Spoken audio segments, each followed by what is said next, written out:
네,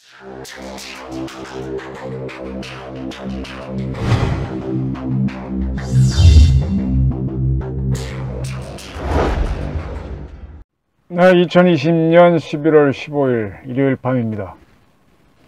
신문이 안 나오니까 좀 편하네요. 추미애 장관 얘기를 안 하니까 좀 덜 거슬립니다.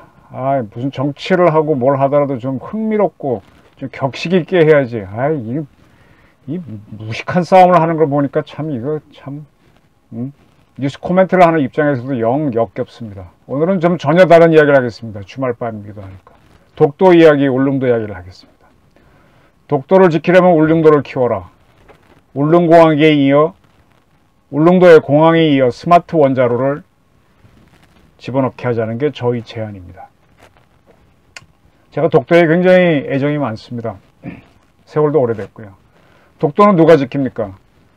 보통 해군과 해경이 지킨다고 그러더라고요. 근데 해군과 해경은 임무가 바뀌면 떠나죠. 독도나 울릉도가 해군과 해경 근무자에게는 고향이 아닙니다. 그러나 울릉도 사는 사람들 입장에서는 그곳이 고향이고 또 그곳에서 경제를 하는데 이 독도 관광객 때문에 경제 생활을 하는 게 많기 때문에 애양심과 애국심으로 지키는 이들은 그들입니다. 그래서 저는 울릉도를 잘 살게 해주면 독도는 저절로 지킨다라는 확신을 갖고 있습니다. 오늘 독도 이야기를 하게 된 거는 이 보도 때문입니다. 오늘 11월 15일 국토교통부는 울릉공항 건설 사업에 대한 환경영향평가 협의가 완료됐다. 따라서 2025년 개항을 목표로 실착공에 돌입한다. 울릉공항 공사에 들어간다. 5년 후에 완공한다. 이런 발표를 했기 때문입니다. 상당히 좀 기분이 좋습니다. 총 사업비는 6,651억 원, 그리고 1,200m 길이의 활주로 한 번을 건설하고 또 그러한 항공 여객을 모시기 위한 여객터미널, 공항청사를 짓는다. 그런 내용이죠. 그리고 활주로가 1,200m라고 설명드렸는데 1,200m 하면은 우리 김포공항하고 인천공항에 가게 되면 활주로 길이가 거의 4km에 육박합니다. 4,000km. 이 정도 되게 되면 A380 초대형 여객기죠. 그다음에 B747, 보잉 747 이런 것들이 다 뜨고 내릴 수 있습니다. 3km가 넘어야 이제 그런 것들은 뜨고요. 한 2km 정도 되게 되면은 보잉 777이라든지 A380이라든지 330이라든지 이런 큰 100석, 200석 비행기들이 뜹니다. 1200m 활주로라 그러면요, 쉽게 말하면 공군 전투비행단에서 갖고 있는 활주로 길이가 1000m 정도, 1km 남짓입니다. 네, 전투기가 뜨고 내리기에 적합한 거죠. 그리고 이제 공군도 여러 수송기가 있기 때문에 프로펠러기 50인승 정도, 그러니까 버스 정도 크기의 그런 여객기도 뜨고 내릴 수 있습니다. 굉장히 작은 공항이라는 걸 이해하시겠죠. 현재는 이 비행기가 달려면 항로를 개설해야 됩니다. 하늘에도요, 교통량이 많아요. 헬기가 다니는 데는 굉장히 낮은 고도고요. 그 다음에 이제 우리 차를 몰고 가면 차는 우측 통행하죠. 그죠? 이렇게 좌우 교행하잖아요. 우리 평면에서 달리니까. 사람들도 우측 교행하라 그러죠. 비행기는 어떻게 하시는지 아십니까? 하늘에서 좌우 교행, 그러려면 중앙에 중앙선이 있어야 되는데 중앙선은 그을 수가 없잖아요. 그래서 하늘에서는 상하 교행을 합니다. 요 높이를 두고, 물론 약간 옆으로 지나가기도 하지만 기본적으로 상하로 이렇게 띄워줍니다. 그래서 이 상하 사이로 많은 거리를 두는데 이게 너무 가까이 지나가게 되면 니어 미스, 근접 비행을 해서 그걸 사실상 사고 난 거와 같이 그렇게 봅니다. 그래서 니어 미스 치게 되면은 막 경위서를 씁니다. 근데 단 공항에 들어왔을 때는 굉장히 가깝게 날라와서 서로 막 뜨고 내리니까 바쁘잖아요. 거기서만 니어 미스가 면제되고 항로에서는 상당히 띄워놓습니다. 그래서 하늘도 굉장히 복잡하고요. 그 항로 이외의 지역은 뭐냐? 비행기 똑바로 가니까 항로 이외의 지역은 우리 공군기들이 떠서 공중전을 연습합니다. 여기는 공중전, 여기는 항로. 그래서 항로 침범을 하면 안 됩니다. 공군기도. 또 민항기도 또 공군 훈련 규격에 들어오면 안 되고요. 그래서 하늘도 복잡합니다. 그래서 항로를 만들어줘야 되는데 현재는 포항에 우리 해병대가 사용하는 공항이 하나 있죠. 포항공항에서 울릉간의 항로만 뭐 임시로 개설해 놨습니다. 비행기는 안 다니지만. 앞으로 이제 서울 울릉간 항로를 만들 것인데, 그렇게 되면 서울에서 1시간 만에 울릉도로 날아갈 수 있습니다. 지금 제주도가 뭐 중국인들이 빠져서 뭐 경기가 나쁘다 좋다 그러는데, 아주 제주도는 지금 잘 사는 거거든요. 타 지역에 비하면. 그렇게 된 이유는 서울, 부산 같은 대도시에서 1시간 만에 날아가서 제주도를 즐길 수 있기 때문입니다. 배를 타고 갔다면 그렇게 못합니다. 저도 배를 많이 타봤지만, 아유, 저는 그럭저럭 견디지만 보통 사람들은 배 타고 갔다는 것 자체에서 뻗어버립니다. 쩔쩔매죠. 현지에 가서는 멀미해갖고 뭐 정신없다 그러니까. 그래서 비행기 타고 가서 쫙 즐기고 뭐 당일치기 여행을 할 수 있어요. 그쪽 지역이 발전하는데, 울릉도는 그게 안 됐습니다. 현재 울릉도에 서울에서 가장 빨리 가는 방법은 새벽같이 강릉으로 가면 강릉항에서 9시인가 10시에 떠나는 배가 있어요. 그거 타면 12시에 이제 12시 전에 울릉도에 내리죠. 그럼 저 같은 경우는 그 시간부터 시작해갖고 성인봉에 올라가면 한 3시간 왕복되니까 어떨 때는 당일치기로 그 배를 타고 나온 적이 한 번은 있습니다. 그 밤에 다시 차 몰고 서울에 오면 12시 서울에 오긴 오더만요. 근데 특별한 경우고 이렇게 못합니다. 이렇게 못합니다. 그래서 이제 이 공항이 들어서야 되는데, 이 공항이 들어서게 되면은 이제 서울 사람들이 많이 가고 부산 사람들도 가게 되겠죠. 그러면 울릉도 지역 경제가 발전합니다. 근데 이 공항을 짓는 곳이 어디냐? 울릉도에는 이렇게 도동항이 유명하잖아요. 거기는 쏙 들어가면 많이에요. 네.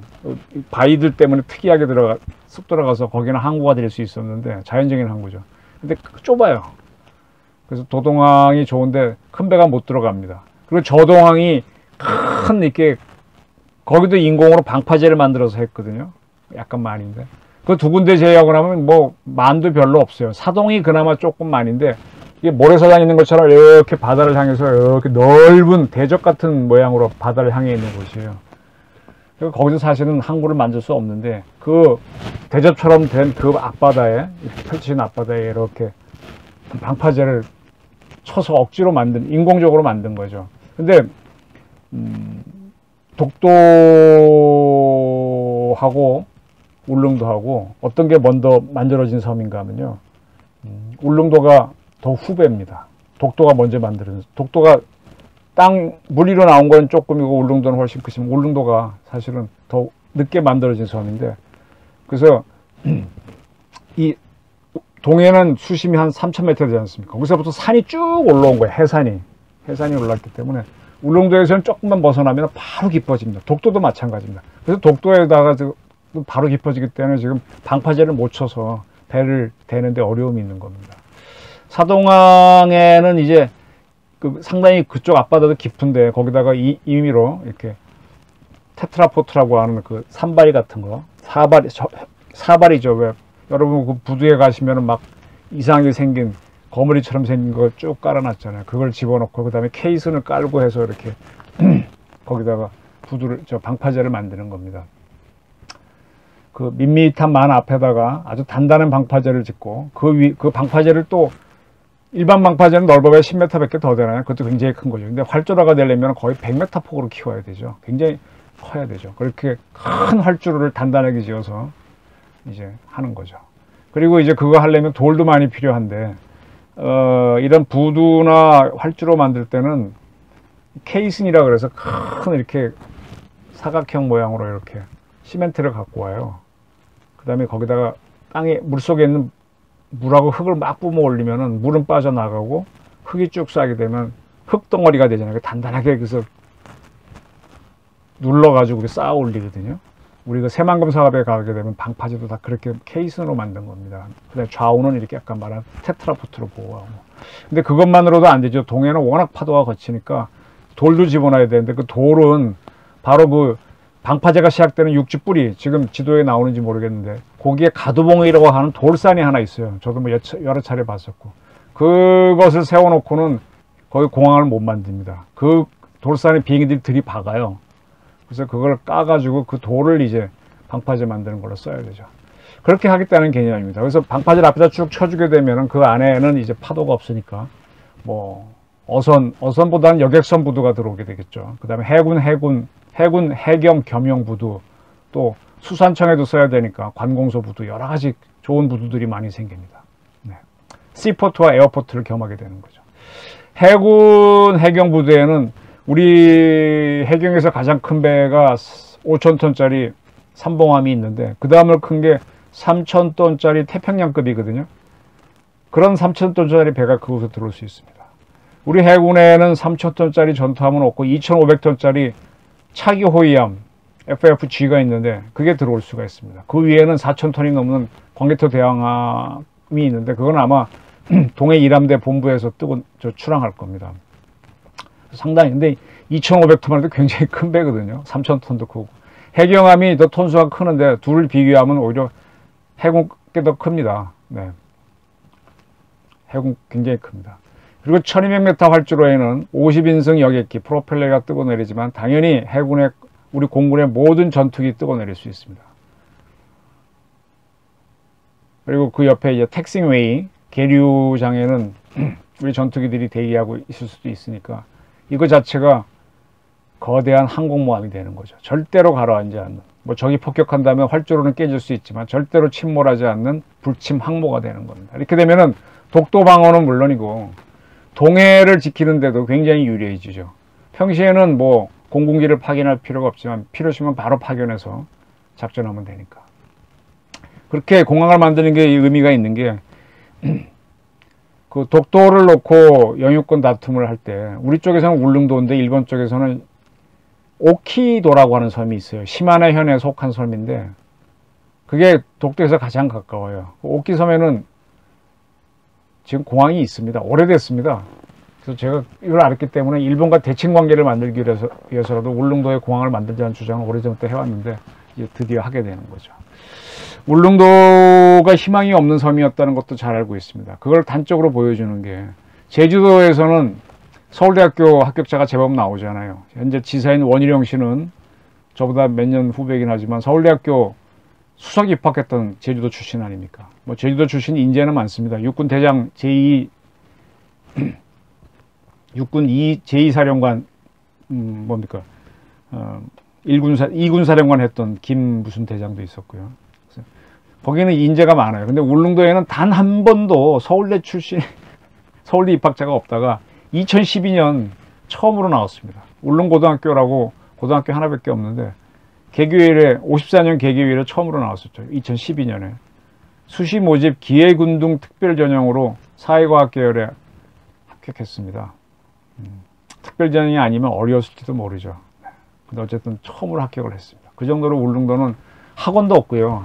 결국은 먹고 살 게 없으니까 자꾸 이제 아이들 교육 때문에 사람들이 나와서 인구도 많이 줄고 있습니다. 저 울릉도에 여러 차례, 독도에도 여러 차례 갔는데 가보면 그 가이드 하시는 분이 막 웃기면서 하는 말이, 울릉도에도 대학이 있습니다. 아주 가장 학생들이 다니기 좋아하는 남녀공학인데 노인대학입니다. 그래서 막 웃기죠. 네. 울릉도에는 대학이 없습니다.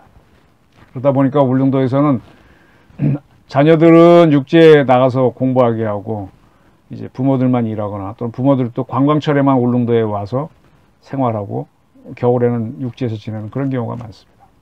근데 이제 공항이 생긴다면 그분들이 울릉도에 상주하면서 울릉도 경기를 살릴 수 있겠죠. 그리고 그 공항과 항구를 이용해서 우리 군은 보다 확실하게 독도 영유권을 굳히고 동해 작전을 할 수 있게 되는 겁니다.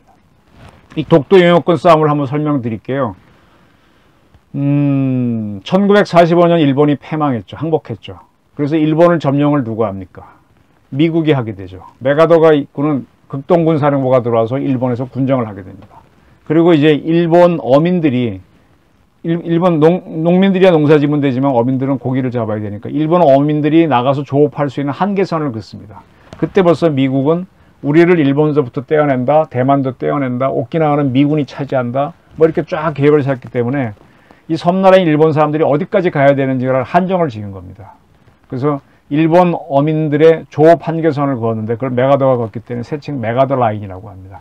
이런 것과 조금 개념상 비슷한 게 6.25 전쟁 끝날 무렵에 정전을 하니까 우리 국민들이 반대했잖아요. 그래서 우리가 막 반대해서, 우리 사실 그때 서해에서 우리 특수부대들은 초도, 지금 평안도 남포 앞바다까지 올라가서 다 차지하고 작전했거든요. 근데 그 배들 다 불러들이고 특수부대 불러들이니까 얼마나 불만이 많았습니까? 그래서 막 서로 올라가려고 하니까 한국군은 올라가지 말라고 북방 한계선, 북쪽으로 올라가지 말라고 북방 한계선, 그게 NLL입니다.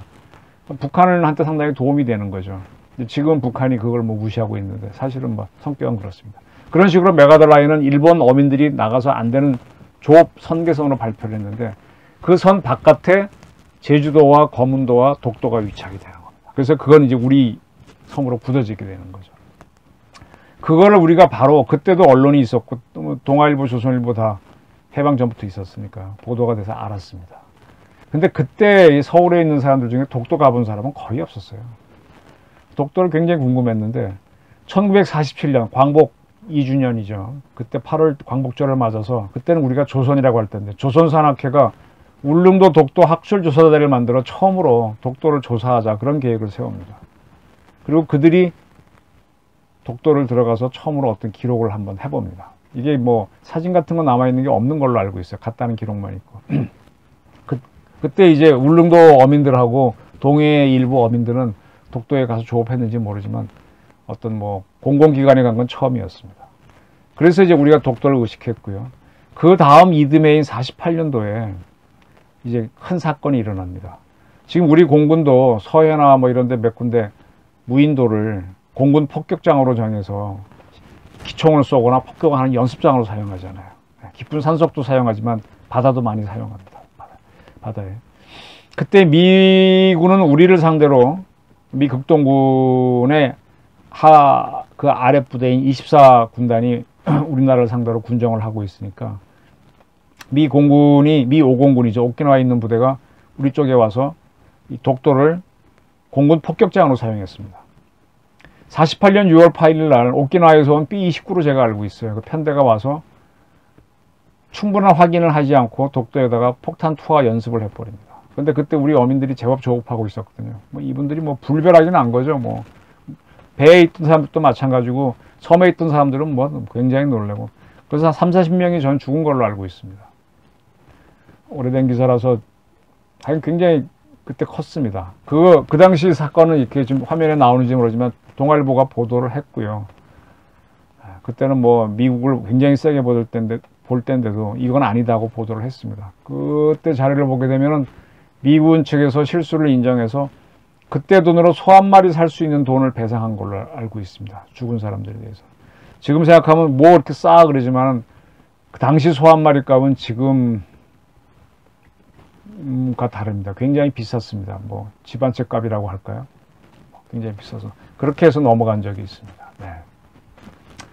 그리고 48년도에 이제 그런 일이 있고 그 다음에 이제 2달 후에 우리가 정부를 세웠죠. 근데 이게 이제 조난 어민들 문제가 이제 됐기 때문에 그때 이제 48년에 정부를 세우고 우리가 경북도 뭐 경남도를 만들잖아요. 그래서 경북도 지사가 조재천 씨인데 그분이 이걸 굉장히 애달바해서 한번 위령을 하고자 했습니다. 그래갖고 이듬해 1950년 6월 25일 직전입니다. 6월 달로 기억하는데 해군과 함께 독도를 방문합니다. 이게 아마 우리나라 정부 요인으로서 최초 방문으로 제가 알고 있어요. 그래서 독도 조난 어민 위령비를 세웁니다. 그때 사진이 이겁니다.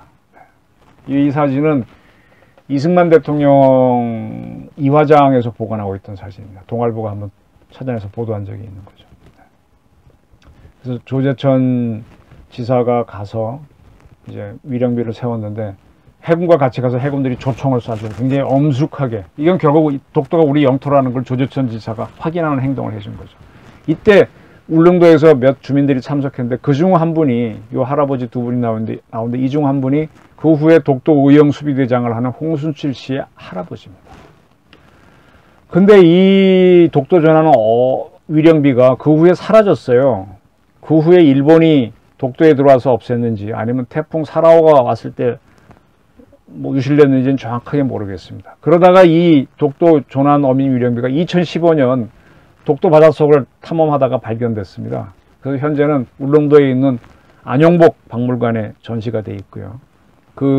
그리고 이제 경북도가 새로 만든 비슷한 하지만 모양이 다른 조난비가 독도에 서 있죠. 네. 그렇게 해서 이제 우리가 6.25 전쟁 중에 독도를 우리 영토로 확인해 갔는데 1950년 6.25 전쟁이 터집니다. 우린 정신이 없죠. 그리고 2년이 지난 1952년 4월 달에 샌프란시스코 강화조약이 발효됩니다. 이게 이렇게 해서 이제 일본은 미 군정을 끝내고 독립국가가 되는 거죠. 45년부터 7년간의 미 군정을 끝내고 독립을 하게 되는 겁니다. 그러니까 자기네 주권을 주장하게 되는 거죠. 그래서 6월 25일로 제가 알고 있습니다. 그때부터 일본 배들이 일본 해상보안청에 있는 순시선, 우리의 수산청에 해당되는 수산 관계기관의 수산 실습선 이런 배들이 자꾸 우리 독도로 와서 우리 영토다라고 하면서 거기에서 일본 영토다 하면서 우리 조업하는 우리 어민 쫓아냅니다. 그리고 그때 한자로 지금 이거 화면 보이십니까? 이 위에 달린 태극기는 이 편말을 뽑아낼 때 우리 한국 산악회 사람들이 달았던 거고요. 이 편말에 쓰인 거를 봐주십시오. 도군현, 은지군, 오개군, 죽도라고 쓰여 있습니다. 일본말로 얘기하면 시마네켄, 오치군, 고카무라, 다케시마. 일본에서 시마네현이 독도 영유권을 주장하는 건 잘 아시죠? 시마네현, 시마네켄, 오치군, 우리말로 하면 은지군이죠. 오개촌, 그게 다케시마다 라는 말뚝을, 자기 영토 말뚝을 박아놨습니다. 이런 것들이 이제 자꾸 얘기가 알려져서 울릉도를 통해서 이제 본토에도 알려지죠. 그러니까 이게 알려지니까 52년도 한 8월쯤 되니까 조선산악회가 이제 한국산악회로 이름을 받고 있었는데 그분들이 47년도에 독도에 갔었잖아요. 그런 기백을 이어받아서 자, 독도는 우리 땅이니까 우리가 가서 영토 표석을 박자. 이렇게 해서 8월 15일 날 박는 걸로 해서 도를 마련합니다. 한글로 크게 독도라고 쓰고 한자로 독도라고 쓰고 영어로 리앙크루라고 쓰고 뒤에는 1950년 오거스트 15 이렇게 딱 써갖고 이제 출항을 했어요. 임시 수도인 부산에서 출항을 했는데 날씨가 나빠서 울릉도까지 갔다가 독도에 상륙을 못합니다. 그래서 그냥 그 비석을 독도에 맡겨놓고 돌아왔습니다. 그리고 10월 11월 들어가면 날이 추워지니까 이제 우리 어민들도 그렇고 일본 사람들도 독도에는 못 옵니다. 워낙 바람이 세고 하니까. 그리고 4월쯤 돼야 다시 하는데 1953년 4월이 되니까 다시 일본이 여러 가지 배를 보내서 독도를 자기네 영토로 확인하고 또 우리 어민들은 가서 작업하다가 쫓겨나는 일이 반복됩니다. 53년 4월에 전쟁 막바지죠. 그때 이제 전쟁에 참여했던 홍순칠 씨가 다쳐갖고 상위군인으로 제대를 했어요. 그래갖고 고향인 울릉도에 왔는데 딱 그 소리 듣고는 화가 난 거죠. 그래서 제대군인 중심으로 모두 모읍니다. 젊은이들을 모아갖고 우리가 지키자라고 해서 53년 4월 말부터인가 독도에 들어가서 그냥 맨손으로 독도를 지킵니다. 근데 거기가 뭐 보급은 울릉도에서 받아야 되죠. 그러니까 늘 상주는 못하고 상주하다가 빠지고 그때만 해도 뭐 아무 시설이 없으니까. 이제 그런 소식이 들려오니까 그해 10월 달에 한국산악회가 다시 야 우리 가서 그 우리 영토 표석을 박자라고 해서 다시 갑니다. 그래서 그때는 해군배를 타고 가는데 성공합니다. 들어가서 독도를 이렇게 탐사를 다시 하고 그리고 시마네켄, 오치군, 고카무라, 다케시마라고 쓰는 말뚝을 뽑아냅니다. 네, 사람들을 인부를 동원한 걸로 알고 있는데 뽑아내고요. 그리고 울릉도에 맡겨놨던 독도 표석을 설치합니다. 이거를 한국산악회가 같이 갔던 김한용이라고 하는 사진사가 다 찍었습니다. 이 김한용 선생은 지금은 모르겠습니다만 연세가 2014년, 15년 제가 여러 차례 만났는데 연세가 굉장히 많으신 분이에요. 여러분 한 50대 이상이신 분들은 어린 시절에 썸데이 서울이라고 잡지 기억하십니까? 아주 당시 유명한 여배우들이 이렇게 수영복 차림으로 항상 나와서 표지를 장식하는 유명한 잡지가 있었는데 그 썸데이 서울에 그 여자 모델 배우 사진 가장 많이 찍었던 사진사가 바로 김한영 기자입니다. 젊은 시절은 그거 많이 했었습니다. 근데 이분이 더 젊었을 때는 독도에 가서 이 사진을 찍은 거죠. 그래서 제가 그분한테 이 사진을 구했던 겁니다. 그래서 아주 다케시마라고 하는 말뚝을 뽑아내고 역사적인 사진이죠. 그리고 대한민국 독도 표석을 설치하는 사진을 김한영 선생이 찍게 됐습니다. 그리고 난 다음에 우리가 철수하니까 일본이 바로 상륙한 모양이에요. 그래서 일본도 거꾸로 우리가 설치한 표적 사진을 찍었습니다. 그리고 일본 언론에 보도가 됐고요. 아사히 등 여러 신문이 보도했습니다. 일본 신문 사진 나오나요? 네. 그리고 나서 우리 산악회가 설치했던 영토 표석도 없어집니다. 이때 없앤 건지 그 후에 태풍을 없앤 건지 정확하게 모르겠는데 독도 조민 독도 조난 어민 위령비하고 한국 산악회 영토 표석은 없어졌습니다. 지금 있는 거는 모조품이 설치되어 있는 거죠. 그리고 54년도에 독도 의용수비대가 국민적 지지를 받으니까 경북 경찰의 협조를 받아서 기관총과 개인 화기를 몰래 지급받습니다. 사실은 불법이죠. 그거는 홍수실 씨 책을 보면은 쭉 나옵니다. 어떻게 구했는지, 그리고 어떻게 싣고 갔는지. 부산에 있는 미군 기지를 통해서 뭐 몰래 구하고, 또 그걸 경찰 협조를 받아서 배에 싣고 가서 독도에 갖다 놓고 있다가 일본 배가 오니까 사격을 해버립니다. 일본이 되게 놀래죠. 십수명이 죽거나 다친 걸로 알고 있어요. 일본이 막 확인합니다. 어떻게 총을 쏠 수 있냐 그랬더니 우리 정부도 난감하잖아요. 거기 군대 보냈냐, 군대 보낸 적 없다 그랬더니 누구냐 그랬더니 우리도 모르겠다 그러니까 일본이 그러면 그거 해적 아니냐 우리가 잡겠다 그랬더니 해적 아니다 그래서 이승만 정부하고 뭐 일본하고 대판 싸웁니다. 홍순실 씨 의용수비대가 그냥 그렇게 황동을 뭐 해놓으니까 일본도 겁을 내는 거예요. 그래서 54년도에 그 사건을 겪으면서 55년도에는 굉장히 한일 관계가 안 좋았죠. 그 다음에 56년도에 의용수비대가 철수하고 그 다음부터 경북 경찰이 들어가면서 지키면서 지금까지 오는 겁니다. 지금은 독도에 가게 되면 경북 경찰 소속의 울릉 경찰서에 소속된 의경 일개 소대가 있죠. 그 주변 바다는 해경이 지키고 그 더 주변은 해군이 지키는 그런 모델입니다. 홍순칠 씨가 이제 상당히 공을 세웠잖아요. 마지막에 안 되면 다 힘으로 하는 겁니다. 치고받고 해서 이기면 끝입니다. 결투, 서양 애들이 좋아하는 결투로 끝나면 그걸로 끝이에요. 우리는 결투는 안 하고 입으로만 떠들죠. 지금 뭐 추미애 씨가 대표적으로 그런 사람인데.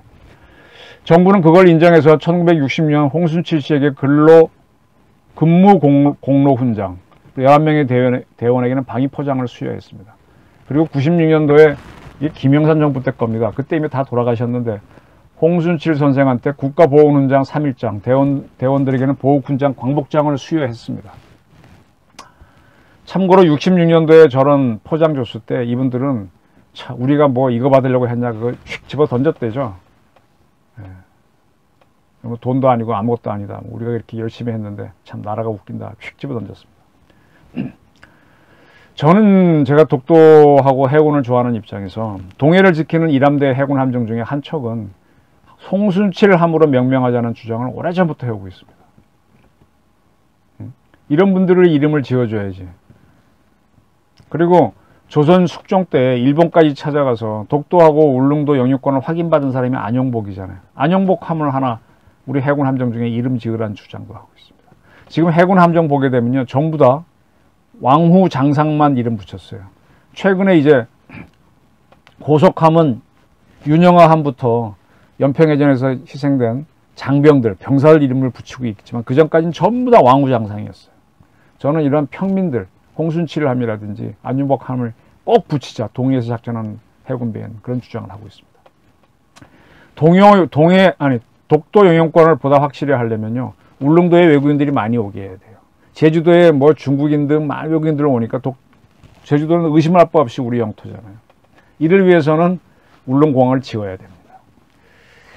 제가 이 울릉공항과 관련해서 물론 저보다 먼저 주장하시는 분이 있어요. 제가 기억이 지금 얼핏 안 나는데 2003년도 9월달인가 5월달 주권당하에 이 가두봉을 부숴서 방파제 돌로 쓰고 그 방파제를 크게 확대해서 활주로 만들어 울릉공항을 만들자는 기사를 썼습니다. 그때 이미 사동항 계획이 돼 있었고 약간의 공사를 하고 있었는데 그 공사 설계도를 그리는 분이 그런 제안을 저한테 했었죠. 그래서 기사를 만들어 했었는데 상당히 뭐 그분이야 그냥 애국적인 관점에서 얘기한 건데 그게 현실화 됐습니다. 17년이 지난, 제가 기사 쓰고 난 다음부터 17년이 지난 지금 이렇게 한 발 한 발을 가는 겁니다. 우리 문재인 대통령 뭐 일본에 대해서 뭐 사태기라고 싸우더니만은 요즘은 뭐 스가 총리 각하하고 뭐 어디서 그렇게 얘기하고 참나 무슨 소리인지 모르겠어요. 힘으로 하는 거지 이렇게 말로 합니까? 국가정보원장은 왜 보내서 뭐 스가 선언을 하자는 그렇게 일본하고 핏대 올려 싸울 때는 뭐고 이건 왜 그러는지. 일본한테 이기려면 무실력, 힘을 길러야 되는 겁니다. 이렇게 가는 겁니다. 공항이 세워지면 울릉도에서 긴급한 환자가 발생하면 비행기 태워서 나올 수 있잖아요.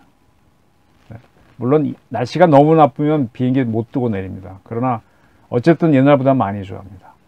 저는 이런 울릉도를 바라보면서 제가 하나 꼭 제의하고 싶은 게, 울릉도에 가보면 발전소다운 발전소가 없어요. 울릉도는 막 산이 이렇게 가파라갖고 수력발전소 마지막 바다 가까운 쪽에 조그만 소수력발전소 있는데 전기 생산량이 얼마 안 돼요.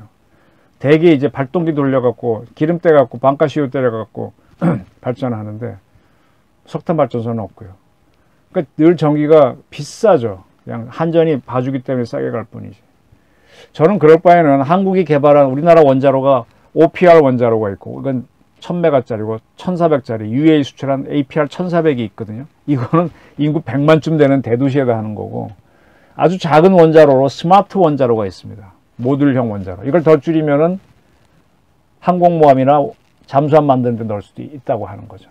저는 이 스마트를 작게 축소해서 울릉도에 설치해서 하게 되면 이 스마트 원자로는 전혀 오염물질을 안 내거든요. 탄소가 아무것도 안 나요. 오히려 그쪽에 많은 벙커CU 때는 디젤 발전소는 오염을 내죠.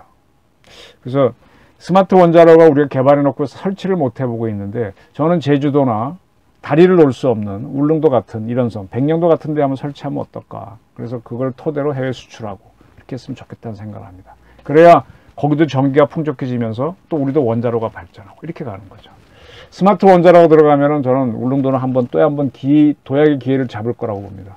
제가 울릉도에 공항 만들자는 주장을 하고 나서 가끔 울릉도에 가서 군수들 만나보면 뭐 환경 뭐 어쩌고 얘기하길래, 이거 멀었고. 환경을 지키려면 오히려 시설이 많이 필요합니다. 지금 서울 시내에 많이 이 사람이 살지만은 시설이 많이 되니까 환경이 오히려 좋아지잖아요. 경제가 엉망이면 환경도 망가집니다. 자, 울릉공항까지 짓게 된 울릉도 사람들, 한번 스마트 원전 들어오라는 유치를 한번 해보면 이 탈핵 정치나 하고 있는 문재인 정권도 정신을 차릴 거고, 우리나라 원자력 산업이 또 한 번 세계로 도약하고, 아마 울릉군도 에너지가 많아서 또 다른 번영의 기회를 잡을 수 있을지도 모릅니다. 생각을 두려움에 빠지지 마시고 활발하게 해주시기 바랍니다. 울릉공항 건설 다시 한번 축하드립니다. 고맙습니다.